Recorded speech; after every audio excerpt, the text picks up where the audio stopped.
With the 2023 NBA season coming to a close, it's time to rank the game's best players. This is the second part of a 5-video series breaking down my top 25.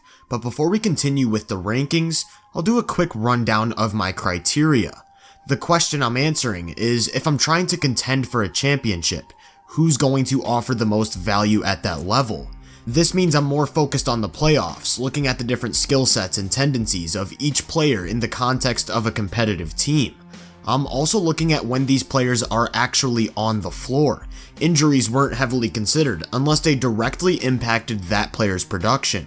For a more in-depth look at everything I value and the entire criteria, make sure to check out the first video of the series. I'll leave a link to that in the description. Just to recap my first 5, I had Bam, Murray, Harden, Jaren, and Anthony Edwards all as all-star level players. And without further ado, let's continue the rankings. Coming in at 20, I've got Trae Young. Trae's attack starts the moment he crosses half court due to some serious pull-up shooting. He's got an absurdly quick release that allows him to capitalize on very small windows of opportunity, creating separation for himself with an agile handle, and of course boasting some extreme range. But these are really tough shots, and while he hit at a super efficient clip in 2022, he generally hovers around the 33% mark. Nonetheless, that threat demands respect from opposing defenses, and helps open up the rest of his attack. He's an incredibly shifty ball handler who masterfully uses pace to get into the defense, seemingly at will, but his interior scoring is really limited. His size causes some problems, and it's not just the height, but that he's also really weak physically, struggling with added contact. He also isn't very gifted vertically, not capable of finishing over the top of defenders down low, and although he has really good footwork, his strides just aren't long enough to consistently generate openings, so he's often relying on real small windows to quickly release tough layups and sneak the ball through shot blockers. These things hurt his effectiveness as a driver, getting into the paint but not applying as much pressure as some other guys, and not really setting himself up for high efficiency offense. What he is very good at doing out of drives though is drawing fouls. He knows every single trick in the book, and is great at using his smaller frame to initiate and sell contact when attacking downhill. He also has a lethal in-between game, consisting of one of the league's best floaters, some pull-up jumpers, and even some tough dribble combos to create more space. The problem is, relying on the mid-range and free throws for scoring just won't cut it in the postseason, and although he has the volume 3-point shooting, when other areas of his scoring are so limited, defenses can zone in on this and really kill his shot quality. Some of the playoff shooting can be attributed to variance, just missing ones he can make, but some of it can also be attributed to legitimate flaws, rushing them in transition, the high pick and roll, or in isolation as soon as he gets a clean look at the basket. And as long as he's jacking them up at all-time volume, this hurts. Of the players I sampled for this list, he's been the second least efficient playoff scorer, getting his own shot off at volume, but leaving some possessions on the board. Despite some clear limitations actually putting the ball in the basket at times, he's still a lethal shot creator, and does demand added attention in various spots on the court, where he gets to really showcase his offensive value through playmaking. He's genuinely one of the best playmakers I've ever seen. He always keeps his dribble live with purpose, even when dealing with aggressive help, and despite standing just 6'1", has incredible vision. Due to that height, he will occasionally miss guys over the top, but even then is just so good at using his handle to create different angles and continue to hunt out the most efficient opportunities on the floor. He's a master of manipulating the defense, at times moving them around like chess pawns, displays great patience when mapping the court, and has a super creative, vast bag of deliveries, consistently getting the ball to high value spots on the floor as he sets up teammates for easy offense. There truly isn't a single pass that he can't make with either hand, and that's so incredibly valuable. With the ball in his hands, there aren't many players in NBA history capable of generating as much offense as he does, but because of his limitations as a scorer, I don't think he's quite at the first tier of primary creators in the NBA today. So what about his value off the ball? Quite frankly, he should be a lot better than he is. At times he's stationary and unengaged, and has a tendency to play outside of the offensive flow by not attacking or moving the ball right away. These are things that can be fixed in the near future, but do stand out as a flaw for the time being. Regardless, he's a great 3-point shooter, even having some utility off of movement or set screening actions, and he's a lightning quick decision maker, so with more advantageous situations off the catch, I do think he can punish a scrambling defense. Still, he's much better with the ball, while having limitations there that do hold him back come playoff time. With a more dynamic attack, I definitely think he could reach another level, but for now I view him as a top 10 or so offensive player, adding strong All-NBA value on that end. Where the real problem lies is with his defense. I do think this was his best defensive season, which is a pretty low bar, but worth noting. He looked a lot more engaged off the ball, consistent activity, and actually had some nice plays in lanes or when beat off the dribble, using his hands to make plays on the ball. But he's just so physically limited, and what I mean by that is typically players of his size have much stronger lower bodies that allow them to get up into ball handlers or play with more physicality, but even opposing point guards are often a mismatch for him. He doesn't have any length, so he can't really contest jump shooters in any meaningful way.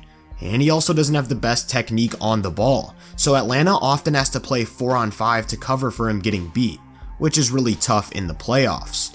Typically it's not too bad hiding him on a team's worst offensive player, because one thing he's okay at is playing the hedge and recover game to counter switch hunting, agile enough to jump out at the ball and get back to his man. It's not impossible to build a competent playoff defense with him playing big minutes, but it requires some very specific roster construction that would then likely start to affect the team on offense. Of anyone I considered for the list, he's by far the worst defender, but is still such a good offensive player that he remains a high-level all-star, maybe low All-NBA type of guy at number 20. Next up at 19 is Paul George. PG is a tough player to evaluate because we haven't seen him in the playoffs since 2021, where I think he was a considerably better player, and he's played about a season's worth of game in the past 2 years, but I think we saw just enough of him this year for me to feel confident. He's known for having a uniquely good handle at his size. It's lengthy but secure and mesmerizingly smooth, which helps him deal with aggressive ball pressure and get into the defense as a driver. When attacking downhill, it's his crafty use of strides that really stand out, although he's not quite as athletic as he once was, so he's not always getting deep into the paint. I'd say he's a pretty good finisher. Again, there's a loss in athleticism both on the floor and vertically, but he has nice touch and is comfortable at all types of different angles. One problem I do have with his slashing is how passive he can be. He's not nearly as aggressive attacking the cup as many other creators, tends to settle quite a bit, and he gets to the line at just about an average rate. He does have a solid mid-post game and can face up inside the arc, which sort of layers his interior scoring, but I think he's much better on the perimeter, where he's a truly elite outside shooter. He's got a good pull-up game from 3 and in the mid-range, and can create off-the-bounce jumpers for himself at pretty high volume. His shot making is pretty tough, and he's a guy who always demands added attention when coming off of screens. One problem though is that his playoff performance is often tied to how well he's shooting, causing a lot of variance in his scoring numbers and some inconsistency concerns. Regardless, he's a guy who puts a decent amount of pressure on defenses, and he's a real willing, decent passer, so there's some creation. The trend throughout his career though has been that more touches lead to pretty decent turnover rates. His decision making and vision always raise some questions, his deliveries can be a bit inaccurate, and he struggles to make reads when blitzed or pressured by multiple defenders. For these reasons, he's not creating enough high value offense to serve as a true number 1 in my opinion. I like him a lot more as an off-ball weapon, playing off of a better playmaker. Back to the point on his shooting, he's at his best off the catch and off of movement. He's a high field mover with great positioning and instincts for spacing the floor, and is great at attacking closeouts or quickly moving the ball. I have zero questions about his ability to fit with a primary creator and elevate the offense, and I think that package leaves him maybe an all-star level offensive player, teetering on the border of a sub-all-star. Part of his big draw as a player though is the two-way element he offers. We hear all the time about the importance of versatile two-way wings come playoff time, and he hits that mark to a T. He's 6'8" with a 6'11" wingspan, which in the current era would often be considered the build of a 4 or even small ball 5. Even with a hit to his agility, he remains quick enough laterally and when changing directions to offer serious resistance in space. And it's not just his mobility that makes him so effective on the perimeter, but also how good he is at navigating screens at the point of attack and how he uses his hands to take pokes at the ball and really limit handles.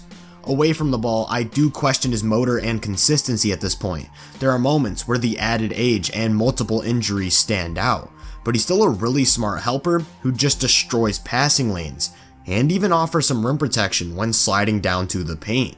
I'm not sure I'd quite give him the label of all defensive level anymore, but he's right there, and when paired with his offensive game, I think that leaves him a low tier All-NBA guy, or maybe high All-Star if you have more concerns.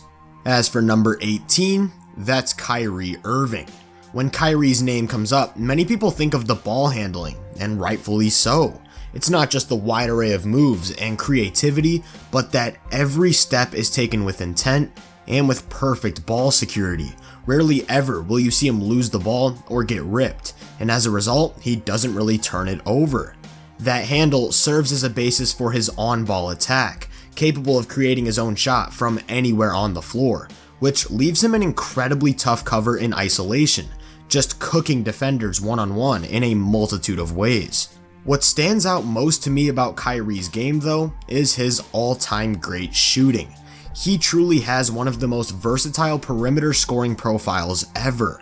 His perfect technique allows him to pull the trigger at all times regardless of what direction he's moving in, where his momentum carries him, and in seemingly impossible openings.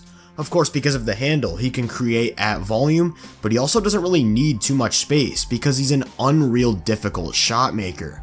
You'll see the same sort of things in his in-between game. Short middies, long twos, turnaround fades, smothered fallaways, floaters with either hand. There's no shortage of the things he can do as a shot maker. I should also note that he has absolutely ridiculous footwork, which allows him to face up and isolate from a standstill, or even play with his back to the basket, and again, do damage in so many different styles. Oh, and he's also an all-time great finisher at his position. Again, just having the entire arsenal as there's not a layup or angle he's uncomfortable with. So, if he does all of these things at an all-time level, why isn't he the best scorer in the NBA? It's easy to focus on the shot making, but what about creating the most efficient opportunities? Despite having some unparalleled athletic traits when it comes to things like body control and coordination, the explosiveness just isn't there. He's never been a guy with a ridiculous first step, lots of strength, or vertical pop to get up over rim protection in traffic, and he's not big enough to make up for that by bullying his way to easy offense down low.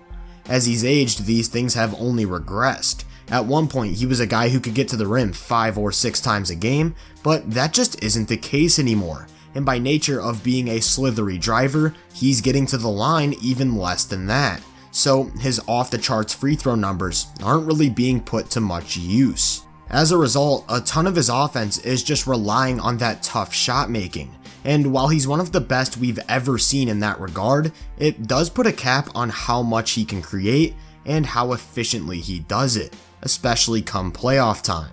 Instead of looking at any one particular stretch, I want to focus on every single time he's played in the postseason.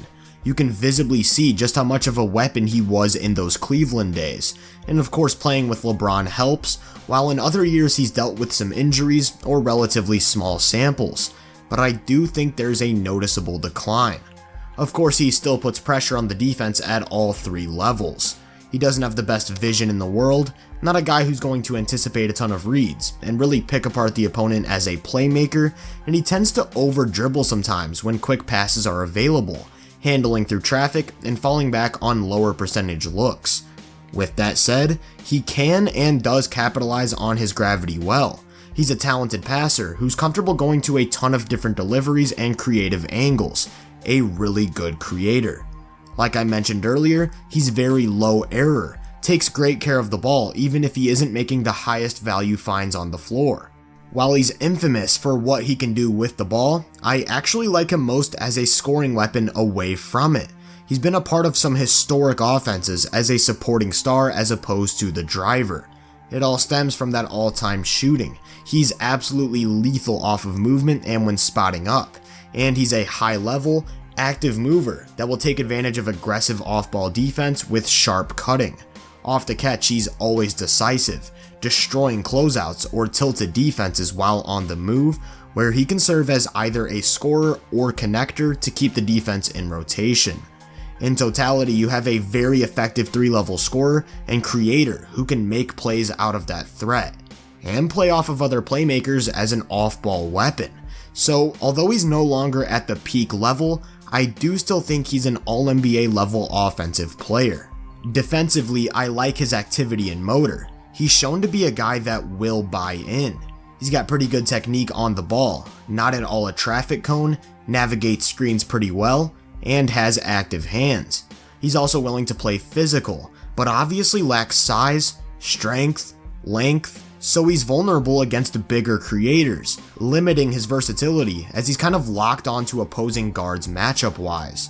He occasionally makes plays in lanes, but outside of that doesn't really bring much off the ball, not consistently rotating to turn away threats, offering any real resistance at the rim, and having his fair share of lapses. He's far from a drastic negative. He can play well within a good defensive context. I'm leaning towards the side of a very slight minus, but could definitely see the argument for him as a neutral. That leaves him a lower end All-NBA guy, maybe a high All-Star with a more pessimistic view of his offense in the playoffs. At 17, I've got Shai Gilgeous-Alexander. With Shai, we finally arrived on a guy with no useful playoff games at all. He hasn't appeared in one since the bubble, where he wasn't even a fraction of the player he is today. His attack is all about that driving game.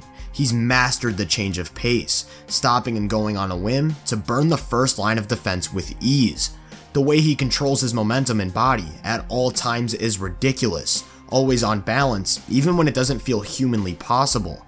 And he has a really strong core that helps him create with contact.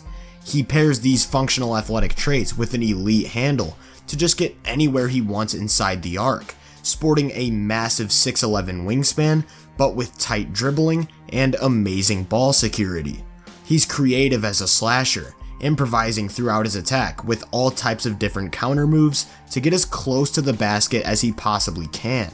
The way he uses his length in the painted area is masterful, not only setting himself up for high quality finishes with exaggerated strides, but reaching around defenders to finish on the ground.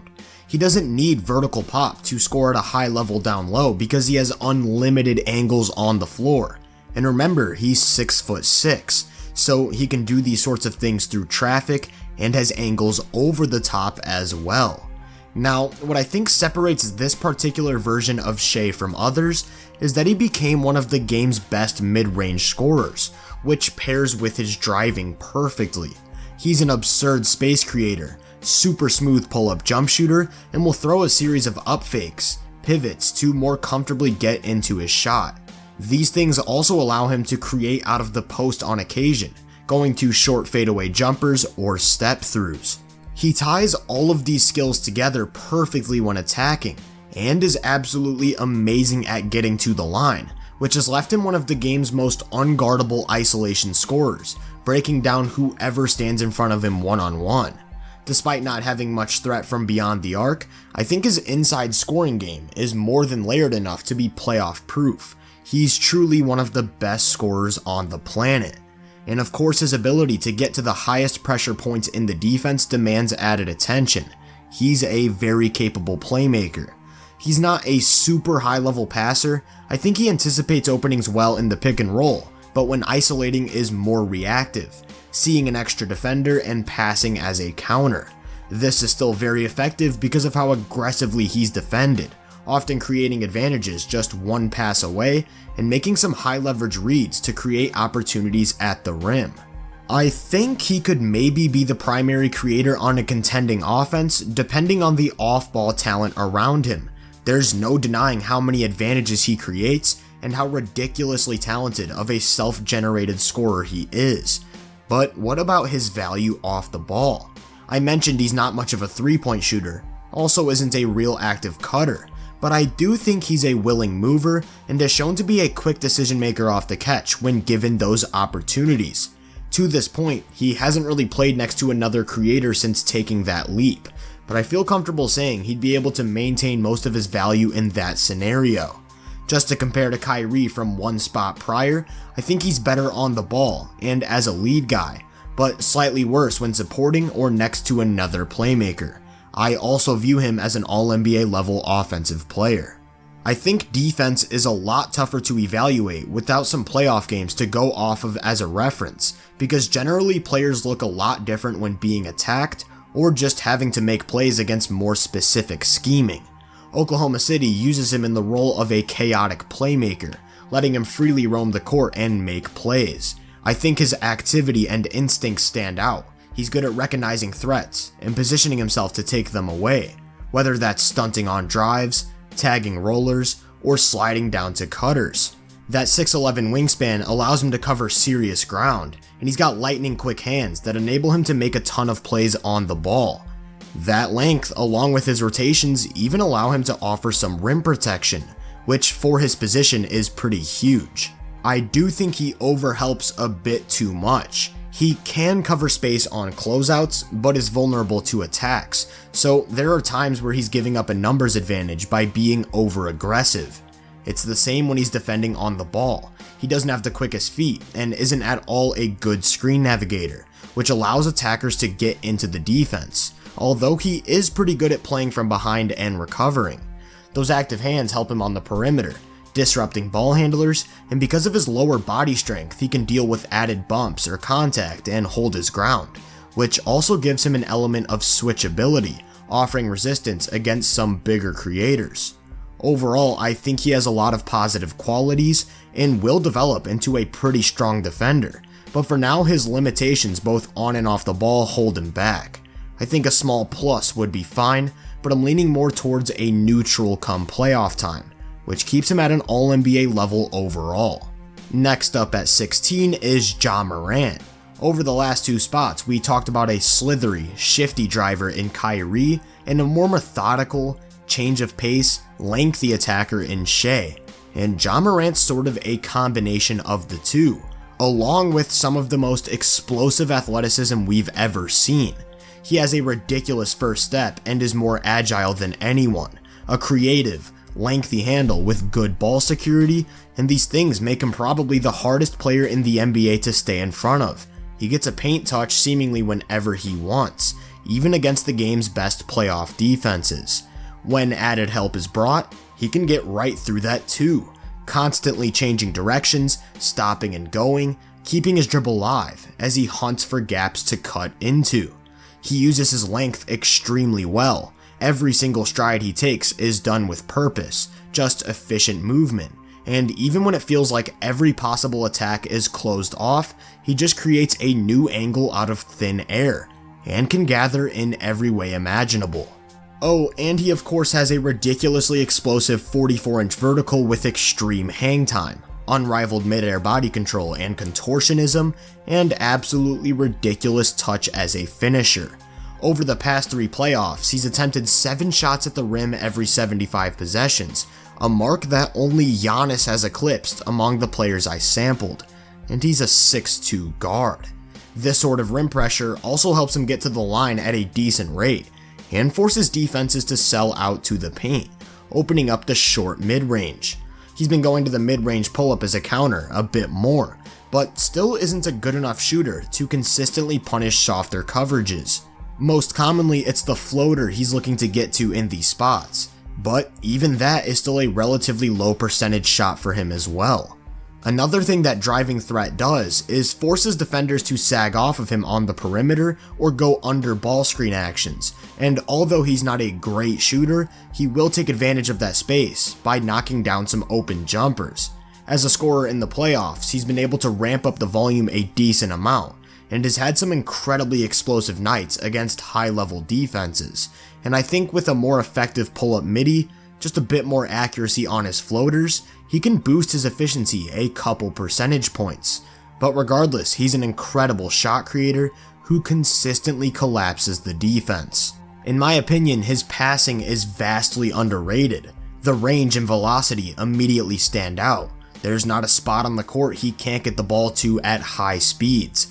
He's also a high-level interior passer with serious manipulation tactics, especially good at faking scoring attempts down low to create opportunities at the rim through traffic. Despite lacking height, he can make those tougher reads over the top of defenses because of his verticality, using jump passes to create those angles. He's not quite in that first tier of guys when it comes to anticipating openings and making the toughest passes on the floor, but is good enough to create for his teammates at incredible volume, and when paired with his volume scoring, that leaves him one of the league's best on-ball players. Despite not being much of a threat to shoot, I do think he's got some nice off-ball traits. First would of course be his cutting. We've seen him play off of a passing hub like Steven Adams and really punish defenses with his agility, sharp movement, and ability to quickly catch and finish. These things also help him when crashing. He's one of very few guards who can actually impact games as an offensive rebounder. And then there's his game as a slasher off the catch. Helping off of him isn't much of an option because leaving him with any sort of gap to attack is an automatic paint touch. You pair all of these things, add in the fact that he's also elite in transition, and you get, in my opinion, a borderline top 10 offensive player, adding very strong All-NBA value on that end. Defensively, he obviously has impressive athletic tools, most notably his agility, verticality, 6'7" wingspan, and these things do enable him to make some high-level plays. But he can still be a really problematic defender. His technique just isn't there.